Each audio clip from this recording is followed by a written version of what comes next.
আসসালামু আলাইকুম। বাচ্চা কাচ্চা কিচেন থেকে আজকে আমি আপনাদেরকে দেখাবো সবার প্রিয় চিংড়ি মালাইকারি। প্রথমে একটি পাত্রে চিংড়ি মাছ নিয়ে হলুদ মরিচের গুঁড়া লবণ দিয়ে ভালো করে আমি চিংড়ি মাছগুলো মেখে নিচ্ছি।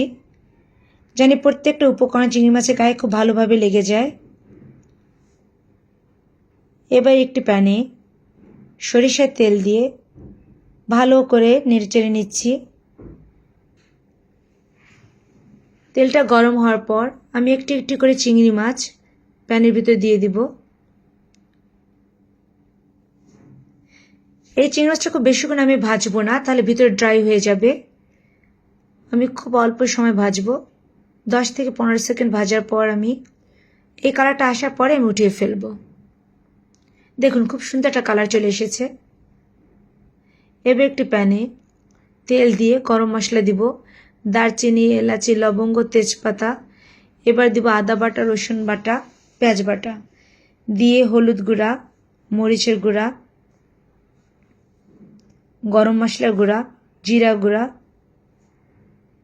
লবণ দিয়ে আমি ভালো করে নেড়ে চেড়ে নেব।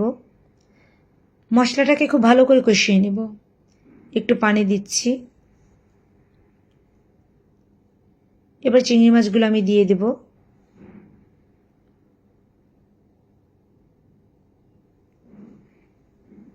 এবার আমি দিলাম বাদাম বাটা, এটা কাঠবাদাম বেটে দেওয়া। তারপর দিব আমি নারিকেলের দুধ, এটা হলো মেইন উপকরণ মালাইকারির। ভালো করে দেখুন কিভাবে ফুটিয়ে নিচ্ছি। এবার দিব আমি কাঁচামরিচ। সবসময় আমি লাস্টের দিকে কাঁচামরিচটা ইউজ করি, তাহলে দেখতে খুব ভালো লাগে। গরম মশলার গুঁড়া দিলাম, জিরার গুঁড়া দিলাম, দিয়ে আবার ভালো করে নেড়েচেড়ে নিচ্ছি। দেখুন কত সুন্দর কালার এসেছে আর খুব সুন্দর স্মেল পাচ্ছি। অবশ্যই আপনারা ট্রাই করবেন চিংড়ির মালাইকারি। আল্লাহ হাফেজ।